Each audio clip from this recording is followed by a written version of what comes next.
The moment the alien broadcast hijacked every human communication channel, the galaxy seemed to hold its breath. Every screen flickered, and then their face appeared, the supreme strategist of the Qatari Empire, basking in victory. His voice was a sickening melody of triumph as he declared the unthinkable: the war is over. Earth has fallen. The human species is no more. The words echoed across the stars like a death sentence. But they weren't true. Not entirely. I was stationed aboard the *TNS Dawnbreaker*, a Martian orbiting command ship. From our vantage, we watched as Earth's defense grid sputtered and died. It wasn't a battle. It was annihilation. They hadn't even bothered to land troops. Just burned everything from orbit, then vanished like exterminators confident in their purge. I stared at the tactical map, flashes of red where cities used to be, gone in an instant. The bridge was silent. Not one voice. Not a tear. Just the kind of stillness that comes before a hurricane. I turned toward my officers, men and women who'd bled in a dozen systems, veterans of the retreat from Europa, the siege of Titan, and now the fall of Earth. No panic in their eyes. Just fire. The Qatari thought they'd ended us. What they did was awaken something ancient and vengeful. I gave the order without hesitation: activate Black Protocol. Unlock Omen Directive. The crew didn't flinch. They knew what it meant. The war wasn't over. It had just changed form. From resistance to extermination. From survival to vengeance. We weren't fighting for our planet anymore. That was gone. We were fighting for memory, for justice, for wrath. The Qatari had declared victory. But we were about to declare something far older, and far more final. We touched down on Earth 2 weeks later, or what was left of it. From orbit, it looked strangely serene: blue oceans, pale clouds, the familiar curve of home. But as we descended, serenity gave way to silence, and silence to ruin. Cities were nothing but fused glass and skeletal ruins. Forests burned out. Oceans boiled at the edges. It wasn't conquest. It was sterilization. The Qatari didn't want slaves or territory. They wanted us gone, erased like a mistake in history. We landed near what used to be New Santiago. My childhood home. All that remained was a jagged shadow on the ground where the buildings once stood. No bodies. No rubble. Just absence. Like they'd scooped life off the surface and tossed it into a furnace. I walked through the dust, boots crunching over ash that used to be memories. I found half a toy buried under blackened soil. A plastic soldier, arm melted, face gone. That's when I realized this wasn't about winning.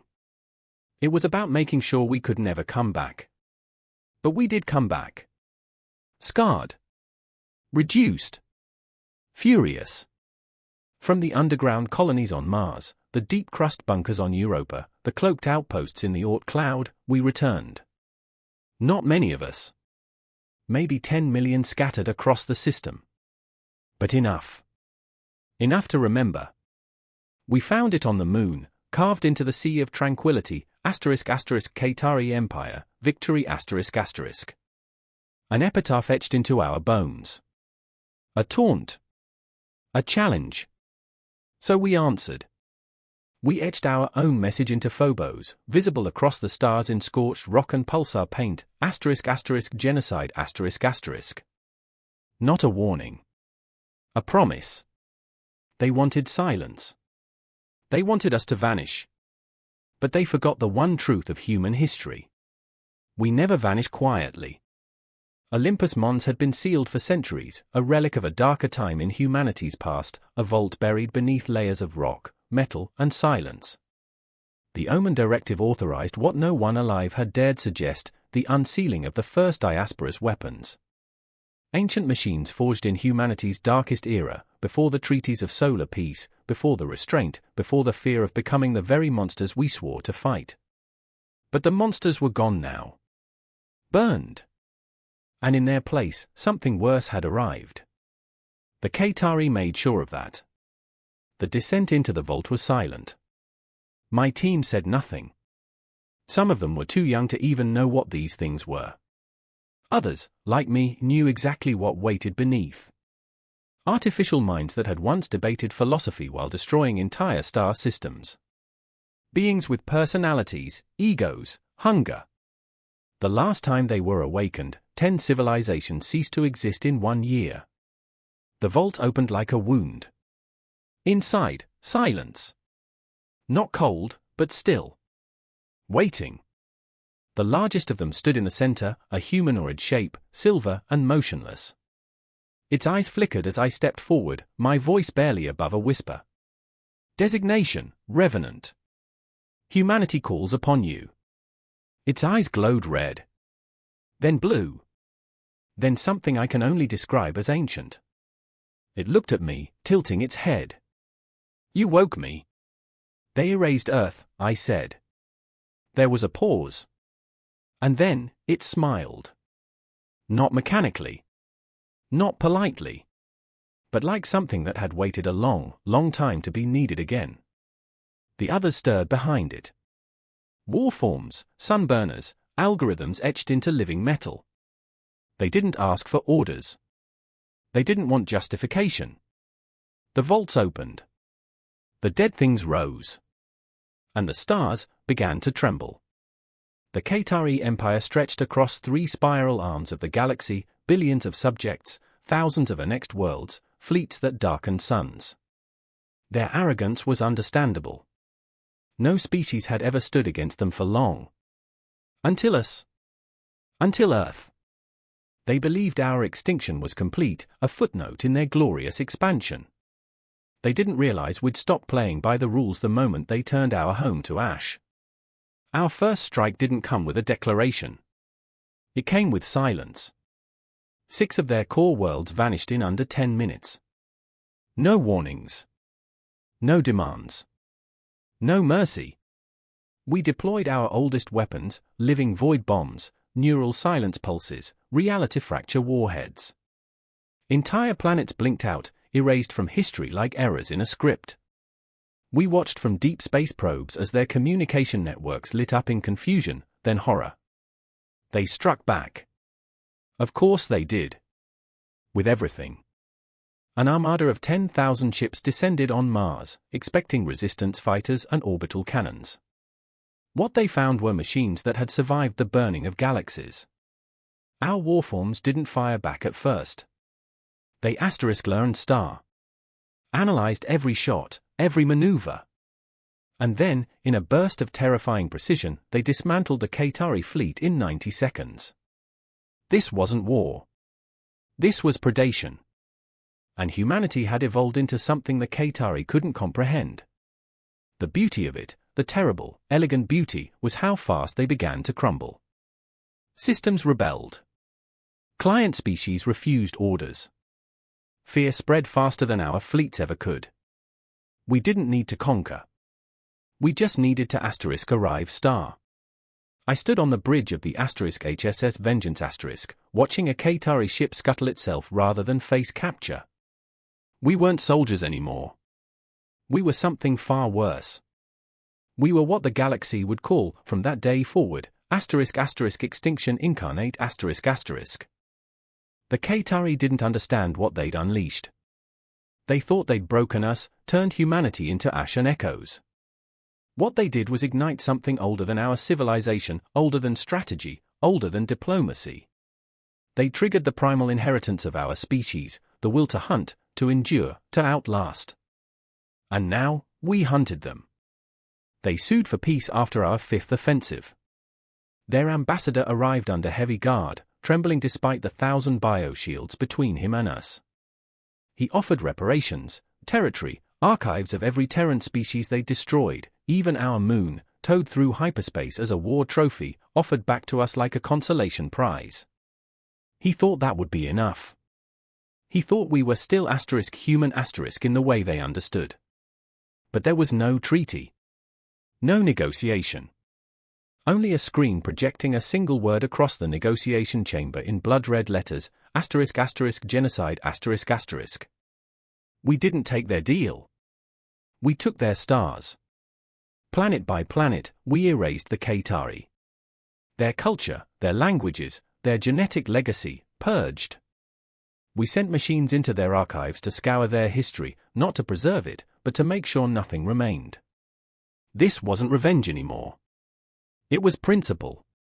A statement to the galaxy, ***, if you touch humanity, you forfeit your future. ***. I led the invasion of their capital system. The *HSS Vengeance * tore through their remaining defenses like parchment. Below us, their worlds burned in crimson and violet fire. Entire biomes collapsing into smoke and vacuum. They asked what we wanted, why we were still coming. They offered surrender. Again. And again, we answered with silence. Because it wasn't about making them suffer anymore. It was about making sure they were never spoken of again. About ensuring they became exactly what they tried to make us. Forgotten. The Qatari throne world was a jewel once, emerald seas, glass spires, a city that wrapped around the equator like a crown. Now it was a battlefield choked with smoke and molten metal. Our warforms moved through it like phantoms, efficient and silent, dismantling centuries of arrogance in hours. I walked through what remained of their palace, its golden domes shattered, its banners burned to ash. At the center, kneeling among the ruin, was their last emperor. He was smaller than I expected. Not physically, his species stood tall, but in presence. He looked at me with the wide, hollow eyes of someone who had finally seen the truth. They hadn't conquered us. They'd awakened us. He was covered in blood, not his own, but his guards, his kin's. Perhaps he'd killed them himself, out of mercy, out of shame.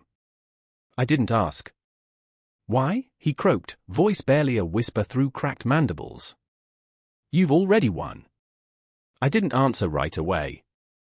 Instead, I took a photo from my armor's chest compartment, an old, faded print sealed in carbon shielding. It showed a family. Mine. My daughter holding a paper star. My wife's eyes catching sunlight. Gone in the first strike. Vaporized before they knew they were under attack. I held the image in front of him. This is why, I said. He trembled, clutching the base of a broken column. You'll become what we were. I looked around at the burning ruins of his civilization and replied, no. We'll become the warning. He closed his eyes and bowed his head. There were no final words. Just a hum from my sidearm and a flash of light. His ashes joined the wind, scattered across the bones of a once mighty empire that had mistaken silence for death, and learned the cost of waking ghosts. Centuries have passed since the last Qatari world went silent. Their name is gone from star maps, their language lost to the void, their DNA scrubbed from every databank we could reach. Not a single statue remains, not a trace in the archives. They are a cautionary tale now, a ghost whispered about in dark corners of the galaxy. To most, they never existed. To us, they are a scar. Humanity survived, but not unchanged. We rebuilt Earth, piece by piece, laying steel bones beneath the soil and wrapping the sky in shielding. The cities are new, towering, efficient, quiet. Too quiet. Gardens grow where the old cities once stood, lush and green, but there's something hollow beneath it all. We brought back the world, but not the innocence. I walk through one of those gardens now, alone. Children laugh nearby, chasing drones shaped like birds. They'll never know what we were forced to become. They'll never know the weight of pressing a command that erased 1 million lives. I don't want them to. But I remember. I remember their faces on the screens, the screams, the silence after the fall. I remember the first strike, the cold precision of revenge, and the roaring void that followed. We won. That much is true. But victory didn't bring peace. It brought silence. The kind of silence that echoes. The kind that haunts. Some call us monsters now. Maybe we are. But monsters don't build gardens. Monsters don't mourn. I touch the old photo still sealed in my chest plate. My daughter's smile. My wife's eyes. I whisper to the wind, it's over. But deep down, I know the truth. It's never truly over. Not when you've burned a species out of the stars just to feel whole again.